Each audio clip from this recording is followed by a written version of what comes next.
শ্রদ্ধা জানাতে ভিড় করছেন কর্মী সমর্থক সর্বস্তরের মানুষ। দিন গড়িয়ে রাতেও রয়েছে ভিড়। এ নিয়ে আরও জানাতে আমাদের সাথে যুক্ত আছেন হোসেন জাহিদ।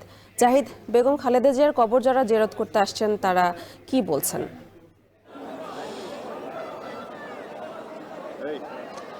মানে 4 দিন পেরিয়েছে বেগম জিয়াকে এখানে সমাহিত করা হয়েছে এবং এখানে প্রথম দিন থেকেই যেভাবে একটি সংরক্ষিত এলাকা ছিল তার পরদিন থেকে কিন্তু জনসাধারণের জন্য এটি উন্মুক্ত করা হয় কবর জিয়ারতের জন্য, দোয়া কিংবা শ্রদ্ধা নিবেদনের জন্য। এবং সেই শ্রদ্ধা নিবেদন আমরা দ্বিতীয় দিন থেকে যে ঢল দেখতে পেয়েছি, আজকেও সে একই চিত্র বিদ্যমান। সকাল থেকেই মূলত দলীয় নেতাকর্মীর পাশাপাশি সাধারণ মানুষ যাদের কোনো পরিচয়হীন, রাজনৈতিক ব্যানারবিহীন এমন অসংখ্য মানুষ এখানে শ্রদ্ধা জানাতে এসেছেন। কেউ হয়তোবা দোয়া করছেন, কেউ অনুরোধ করছেন। এখান থেকে দলীয়ভাবে কোরআন তেলাওয়াতের যে পদক্ষেপটি নেওয়া সেটিও এখানে বিদ্যমান আছে।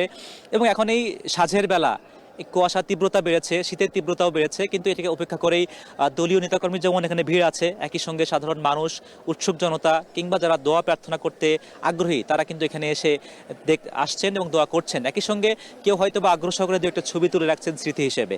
এবং যেহেতু একই সঙ্গে এখানে বিএনপির প্রতিষ্ঠাতা সাবেক রাষ্ট্রপতি জিয়াউর রহমানের সমাধিও একই জায়গায় অবস্থিত, কাজেই এই দুইটিকে কেন্দ্র করেই মূলত একটি উপলক্ষ তৈরি করে নগরবাসী, দেশবাসী কিংবা রাজধানীবাসী সকলেই এসে এই সুন্দরতম একটি স্মৃতি যেমন ধারণ করতে চাইছেন, একই সঙ্গে বেগম জিয়ার স্মৃতির প্রতি শ্রদ্ধা জানানোর শেষ সুযোগ কিংবা একমাত্র সুযোগ সেটা তারা কিন্তু হাতছাড়া করতে চাইছেন না। এবং যেহেতু 31 ডিসেম্বর একটি স্মরণকালে একটা বড় একটি জানাজায় যারা যারা অংশ নিতে পেরেছিলেন, যারা পারেননি, সেই যারা অংশ নিতে পারা এবং না পারা সকল শ্রেণীর মানুষও চাইছেন আরও একটি বার নতুন কোনো স্মৃতি তার স্মৃতির পাতায় নতুন করে কোনো পাতা লিখতে।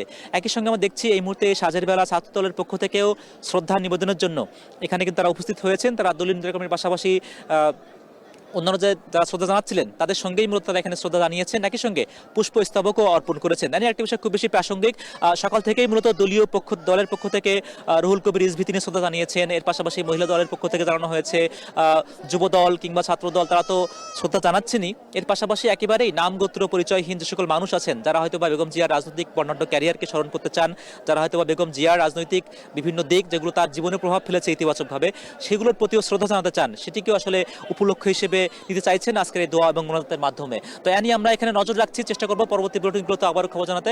আপাতত জিয়া উদ্যান থেকে এই ছিল আমার কাছে সর্বশেষ। বেগম জিয়ার কবর জিয়ারত করতে আসছে অনেকে, সে খবর জানাচ্ছিলেন সহকর্মী হোসেন জাহিদ।